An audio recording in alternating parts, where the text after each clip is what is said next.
Então, gente, para Benjamin, ele disse que as novas tecnologias da época, né, foram que fizeram essa distinção do que era brinquedo de criança e o que era brinquedo de adulto. Vamos observar agora a posição, ou seja, um autor, ele fala, Postman, 1999, ele afirma que não foi por causa das novas tecnologias que, de fato, se diferenciou o que era para criança e o que era para adulto. Ele diz assim: foram os estudos de várias áreas, como medicina, psicologia, sociologia e outros, que revelaram as especificidades desenvolvimentais de cada fase do ser humano, seja no modo de pensar, agir e de se relacionar com os objetos. Com isso, o brinquedo ganha status infantil e a criança passa a ter em seu quarto objetos inicialmente estranhos a ela pela novidade que representa. Então, veja, para Benjamin, por causa dessas novas tecnologias da época, essa especialização, certo, de se criar, de se fazer brinquedos, para ele, esse foi um ponto importante para diferenciar o que era de criança e o que era de adulto. Ponto. Certo? Agora, para Postman, 1999, ele diz que foi por causa da pesquisa, do estudo de outras áreas, por exemplo, medicina, psicologia, né, como já foi lido, que revelou sobre a questão das especificidades que existe entre o desenvolvimento humano e o desenvolvimento infantil da criança. Então, existem fases para uma criança, existem fases para o adulto, existem fases no desenvolvimento humano. Então, por isso que o modo de pensar, o modo de agir, de se relacionar com os objetos, é que houve sim um ponto principal onde pudesse diferenciar brinquedos para criança e brinquedos para adulto. E esses brinquedos que era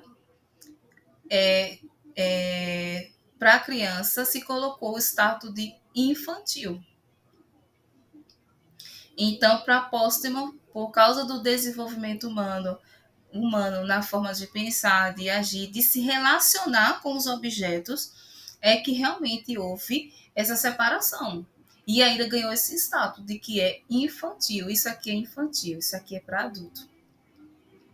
Voltando lá para Benjamin, em 1984, fala um pouco dos materiais utilizados, certo? E o uso que a criança faz do brinquedo, diferentemente do adulto. Bora lá. Isso Benjamin falando, certo? Ele vai dizer que nada é mais adequado à criança do que irmanar em suas construções os materiais mais heterogêneos. Isso é um ponto principal das crianças. Isso, qualquer objeto se torna um brinquedo. Por isso, heterogêneo. Pedras, madeira, papel. Por outro lado, ninguém é mais sóbrio em relação aos materiais do que a criança. Um simples pedaço de madeira, uma pinha ou uma pedrinha reúne em sua solidez, no monolitismo de sua matéria, uma exuberância das mais diferentes figuras. Gente, isso é o mundo da criança. Nós, como adultos, não iria imaginar brincar de caixa de papelão ser uma cama. Assim, né? Mas a criança, nela tem essas ideias, tem essa imaginação. Então, qualquer objeto, qualquer material heterogêneo, sólido, ela imagina e aquilo ali se torna uma brincadeira, um jogo, um brinquedo, uma diversão, o desenvolvimento que ali vai se aflorar. Então, imagine. Com isso, vemos a emancipação do brinquedo. E atrelado às suas transformações, o uso de novos materiais, bem como novas formas da criança interagir com ele, ou seja, deixando de ser um enfeite para ser um objeto interativo entre a realidade e sua imaginação. Então, gente, ponto. Então, aí passou-se a observar agora a diferença, as características, as fases que existem numa pessoa, da sua infância até sua fase adulta, certo? Para que houvesse essa separação do que é criança, do que é para criança, do que é para adulto, certo? Então aqui foi o ponto-chave que aí fala que houve a emancipação do brinquedo. E claro, né, que vai haver ali, vai ter atrelados ali as transformações, novos materiais, novas formas para se utilizar aquele brinquedo, objetivos, a forma como a criança ela interage com aquele brinquedo. Não vai ser apenas algo que vai simplesmente enfeitar, mas ali vai ter a interatividade. E a gente vai poder ver que vai haver ali a dimensão realidade e a dimensão da imaginação, né? Então, após voltarmos à história do brinquedo e compreendermos o uso que o adulto e a criança fizeram dele, ora como enfeite, ora como objeto de jogo ou brincadeira, né? Depois que houve a emancipação, vai nos questionar novamente. Gente, brinquedo, brincar e jogar são a mesma coisa? Agora, para tratar desse assunto, apresentaremos estudos que mostram o embate que há na definição desses termos, visto que se trata de um tema que é universal e, portanto, presente em diferentes culturas, além da tradução de cada idioma apresentado, teremos diferenças nas significações próprias de cada cultura. Então, cada um no seu quadrado, como se diz, ditados, né? É algo amplo, mas cada um, dependendo da sua linguagem, vai do seu contexto, da cultura, vai haver significados, interpretações diferentes. Nosso objetivo não é fechar ou limitar tais conceitos, mas justamente evidenciar as possibilidades de compreensão sobre o tema. Vamos então entrar no jogo das significações e conhecer a riqueza que há em pensar nas diversas expressões que representam a ação lúdica. Então, com relação às traduções e significações sobre jogo, brinquedo e brincadeira, nós vamos analisar o que alguns autores ele vai nos dizer, certo? Então, bora lá. Kishimoto, 1994, Bom Tempo, 1986, Brochere, 1998, Varge Copo, 1997. Então, Vargas Cop, 1997, Silva, 2003, entre outros, Eles apontam que cada idioma, como o francês, inglês e o português, tem suas particularidades, que acabam por trazer diferenças entre línguas. Então, nosso principal foco aqui é o português, certo? Então, iniciemos tratando do conceito de jogar e brincar no português, pois há distinção e semelhança. Primeiro, vamos à semelhança, primeiro ponto, tá? Brincar e jogar indicam uma ação. Ponto. A semelhança que existe entre jogar e brincar envolve uma ação, indica uma ação. Mas não é qualquer ação, e sim aquela que, pela sua característica, indica ser lúdica. Como assim? Uma conduta que, ao observá-la, percebemos que não se trata de uma situação real e diremos, é uma brincadeira ou é um jogo.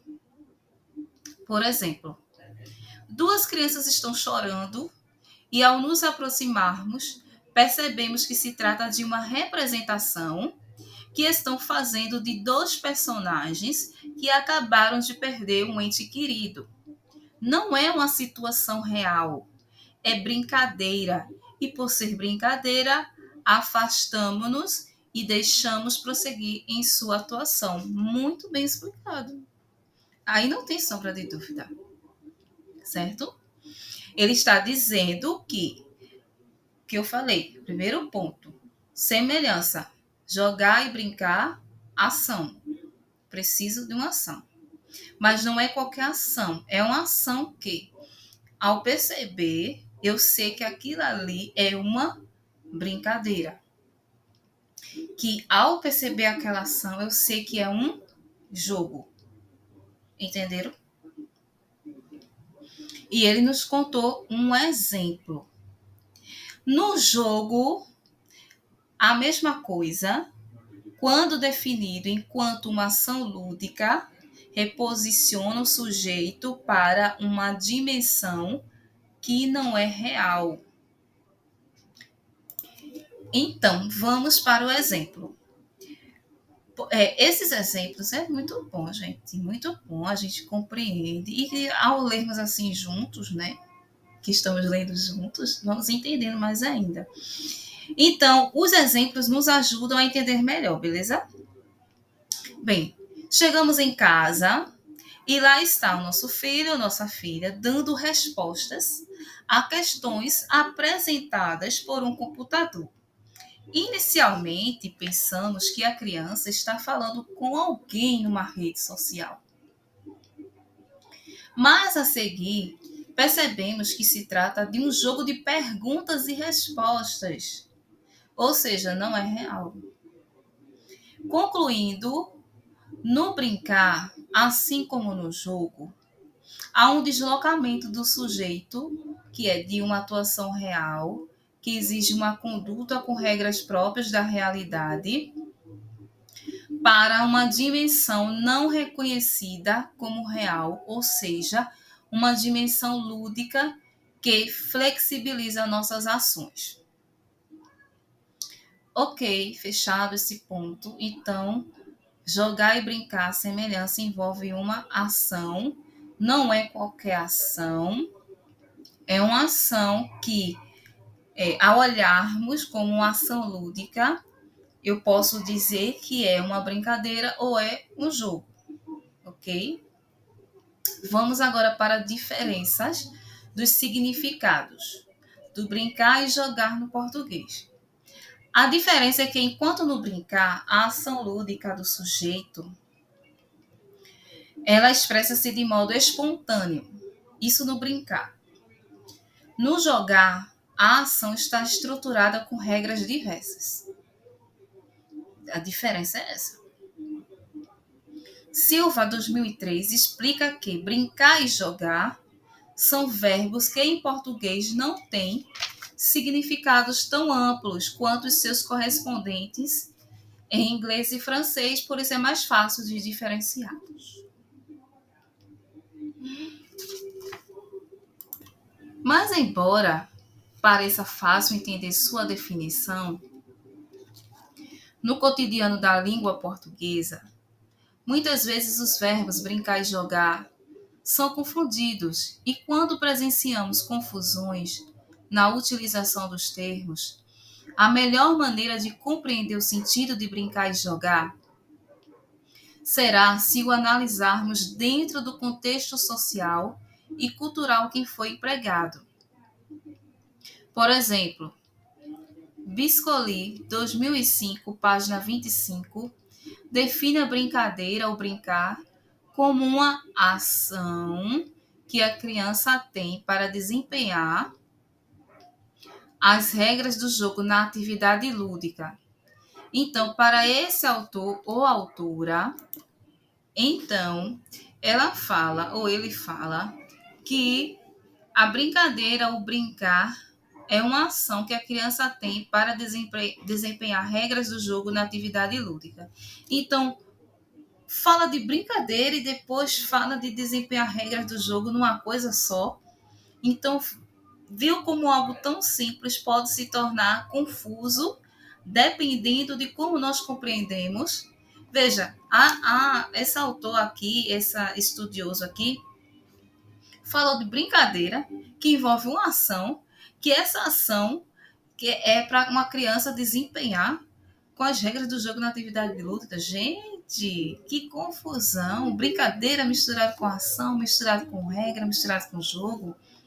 Então, a brincadeira, na definição de outros estudiosos sobre o tema, como Bontempo, Friedman, Negrini, Kishimoto, Alves, Dome, é uma atividade livre que proporciona para a criança condições saudáveis para o seu desenvolvimento biopsicossocial. Winnicott, 1989, ainda nos diz que a criança que não brinca não pode, que a criança que não brinca já nos pode dar indícios de que algo não vai bem em sua estrutura física, psíquica. Ok, gente? Tá dando para entender? Vai deixando a tua sugestão, tua opinião nos comentários. Vamos analisar juntos, tá certo? Aqui é para a gente estudar da melhor forma, da maneira mais agradável, para que a gente possa entender e utilizar o nosso livro didático, né? Uma ferramenta bastante importante para nós.